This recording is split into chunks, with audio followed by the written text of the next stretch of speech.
ଓଡ଼ିଶାର ପ୍ରାଚୀନ ଓ ପାରମ୍ପରିକ ଲୋକନୃତ୍ୟ ଦଣ୍ଡନାଚର ସବୁଠାରୁ ପବିତ୍ର ଦିନ ହେଉଛି ମେରୁଯାତ୍ରା।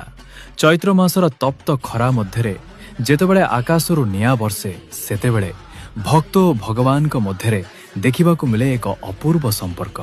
13 ଦିନର କଠିନ ବ୍ରତ ପରେ ଦଣ୍ଡୁଆମାନେ ମେରୁଖୁଣ୍ଟ ନିକଟରେ ଏକତ୍ରିତ ହୁଅନ୍ତି। ଭୂମିଦଣ୍ଡ, ଜଳଦଣ୍ଡ, ଅଗ୍ନିଦଣ୍ଡ ଏହି କଠିନ ସାଧନା ମାଧ୍ୟମରେ ମା ଦକ୍ଷିଣକାଳୀ ଓ ପ୍ରଭୁ ଶିବଙ୍କୁ ପ୍ରସନ୍ନ କରାଯାଏ। ବିଶ୍ୱାସ ଅଛି, ମେରୁ ଦିନ ଖୁଣ୍ଟରେ ଝୁଲି ରହିବା ଏବଂ ଅଗ୍ନିକୁଣ୍ଡ ଉପରେ ତପସ୍ୟା କରିବା ଦ୍ୱାରା ସମସ୍ତ ପାପ କ୍ଷୟ ହୁଏ। ଘଣ୍ଟ, ଶଙ୍ଖ ଏବଂ ହୁଳହୁଳିର ଧ୍ୱନିରେ ପୁରା ପରିବେଶ ଭକ୍ତିମୟ ହୋଇଉଠେ। ମେରୁ ପରେ ଏହି କଠିନ ବ୍ରତର ସମାପ୍ତି ଘଟେ ଏବଂ ଭକ୍ତମାନେ ଶାନ୍ତିର ବାର୍ତ୍ତା ନେଇ ଘରକୁ ଫେରନ୍ତି। ଓଡ଼ିଆ ସଂସ୍କୃତି ଆମକୁ ଶିଖାଏ, କଷ୍ଟ ବିନା କୃଷ୍ଣ